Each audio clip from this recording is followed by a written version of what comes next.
metabolisme karbohidrat, di mana karbohidrat nantinya akan membentuk gula sederhana. Contohnya itu adalah glukosa, di mana glukosa akan melalui proses metabolisme yang mana tahapan awalnya disebut glikolisis. Contoh tahapan sederhananya seperti glukosa 1-fosfat yang nantinya akan membentuk gliseraldehid 3-fosfat dan diakhiri dengan asam pirufat. Kalau misalnya hasil glikolisis berupa asam pirufat, artinya terjadi secara aerob atau ada oksigennya. Kalau glukosa yang diserap di ilium kemudian masuk ke peredaran darah dan glukosa yang kadarnya tinggi, nanti glukosanya akan disimpan dalam bentuk glikogen atau di hati. Perubahan glukosa glikogen dibantu oleh hormon insulin yang fungsinya untuk menstabilkan kadar glukosa dalam darah.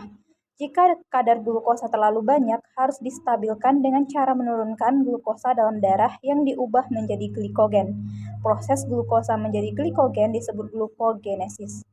Jika kadar glukosa berkurang, nanti simpanan glukosa berupa glikogen yang ada di hati akan dirubah menjadi glukosa dan akan masuk ke dalam jalur glikolisis. Proses ini disebut sebagai glikogenolisis.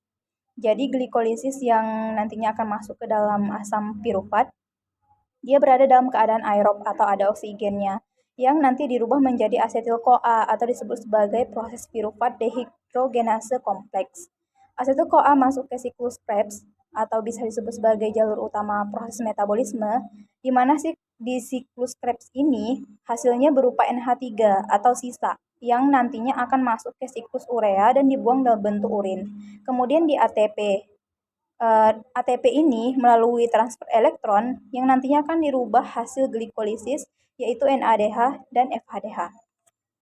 Permasalahannya, mengapa oligosakarida disintesis dianggap lebih aman daripada poligosakarida alami dalam pengembangan vaksin?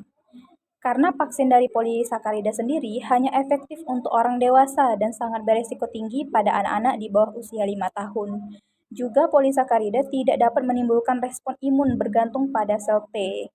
Jadi oleh karena itu, sintesis oligosakarida yang mengandung unit-unit dari polisakarida bakteri sehingga berkembang vaksin konjugat antibakteri berbasis oligosakarida dengan keuntungan berkualitas dan terkendali, mengurangi kontaminasi serta mengaktifkan secara optimal dari struktur aktivitas vaksin.